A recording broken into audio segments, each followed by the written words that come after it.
Miguel, and in this episode we're going to be talking about aquascaping. This is just a fancy word for how are you going to set up the decorations in your tank and how are you going to set it up. Now there are three pretty main parts to aquascaping. One, the sediment or the sand or gravel or whatever you're putting on the bottom. Two, the equipment, which is basically just, it's not officially part of it, but I'd like to include just how are you going to work your equipment, like your power head or your light bulb into the setup, and then decorations, which is probably some people's favorite part. So one, sediment, it just kind of depends on what fish you're getting. If you're going to get something that, like in saltwater for some shrimp or some sort of goalies like to dig and set up houses in the gravel, you might want to get some sort of gravel or small rocks involved so they can dig a stable home. Or as opposed to if you did sand in that situation, they might not be able to dig a hole and they might not feel very safe.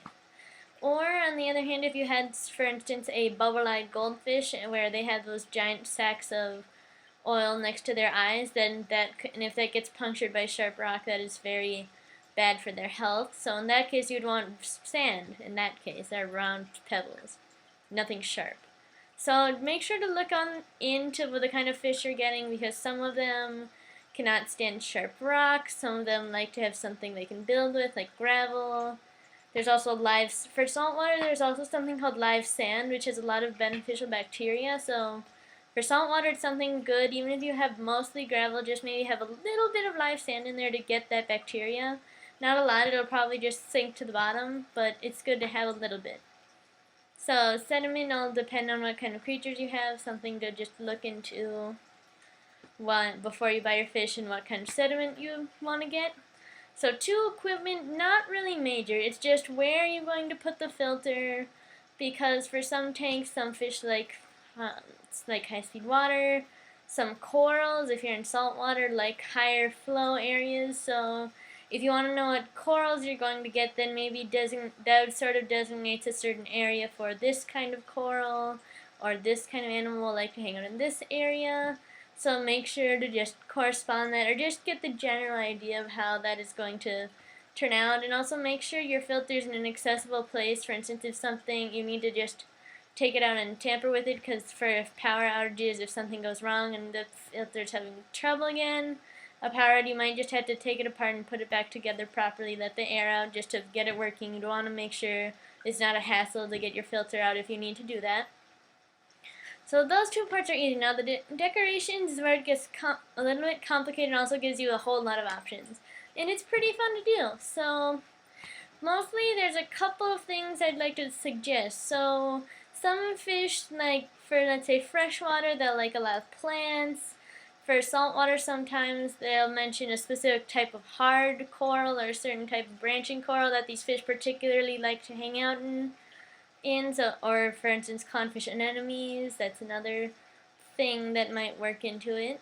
And then this decorations also goes under the little castles or dinosaurs or whatever little things that you can put in there. Also rocks, driftwood, there's a whole lot of options.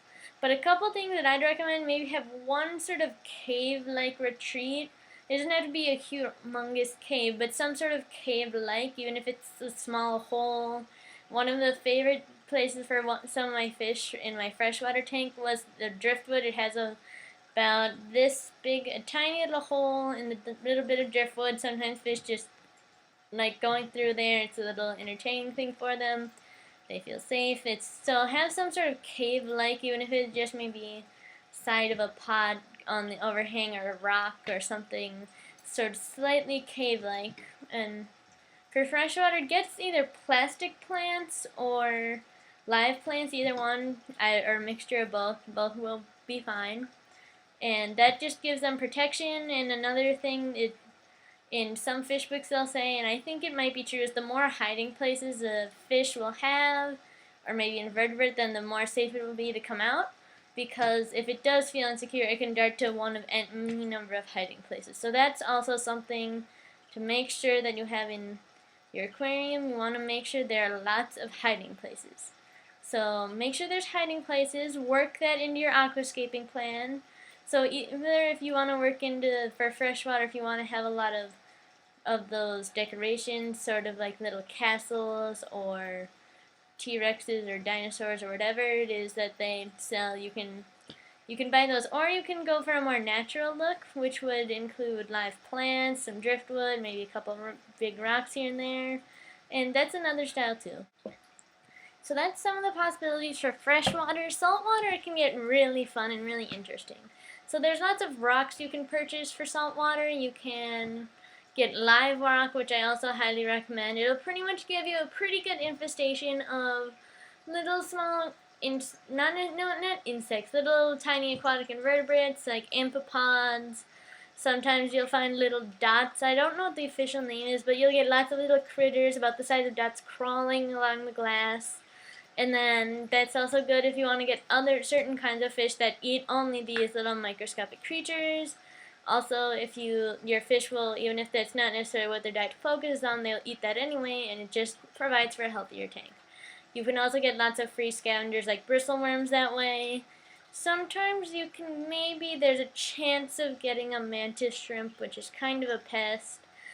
And I've never gotten one, but you can also get glass anemones, which also not really something I'm a big fan of, but there's also peppermint shrimp which eat those, and so it's just an interesting thing. Gives you also some good bacteria for establishing a really healthy tank right off the bat. It also helps with the cycling process, which I'll get to in the next video. And so there's a lot of options, and there isn't really a strict rule, so it's more of what you like, also what your fish like. Some fish really like caves, so make sure to work in some extra caves. And just make sure there's a lot of hiding places. If you're getting a lot of fish, make sure there's plenty of hiding places. Sometimes for saltwater, fish can be territorial over a certain den or nook. So make sure there's plenty of those if you're planning on getting any sort of territorial fish or maybe gobies. And my experience with my yellow watchman goby, it was so territorial. It had claimed, because it was alone for so long, it had claimed every single den, every single nook and cranny in the tank, that anytime I tried to give it a tank mate, it would pester it away from any hole, and it was not a good scenario. So make sure there are plenty of holes to share so no fish becomes over-territorial over the very few holes that a tank may have. So that's about it. So just go with what you like. If you like getting those, not sort of the little things that not like little castles or little dinosaurs or whatever you can want to put in there, that's fine. Live plants are good. I like having a couple live plants in a freshwater tank. Live rock is really good in a saltwater tank. Those are some of the things I'd recommend. Just make sure there's plenty of holes, plenty of hiding places. If your fish like caves, add the caves. That's about all I can really say. So just recap, make sure you know what sort of things your fish requires. Like, do they like soft sediment? Do they like hard sediment? Make sure your equipment is accessible. Make sure it's still pleasing. Make sure it's not sticking out like a sore thumb. Make sure it's not in an awkward place so that your fish will be swept away by the current whenever they go near it. Make sure that no fish are getting stuck on the side of the filter. Make sure maybe you have a little grate. Some filters will have little extra parts to have a little bit of a filter. Sometimes if fish are acting sickly or dying, that will happen, so you also want to make sure you can get to that so it doesn't add a lot of extra nitrates and nitrites to your aquarium. I'll cover some water chemistry in the next video, and this is about it. So for the next video, click here.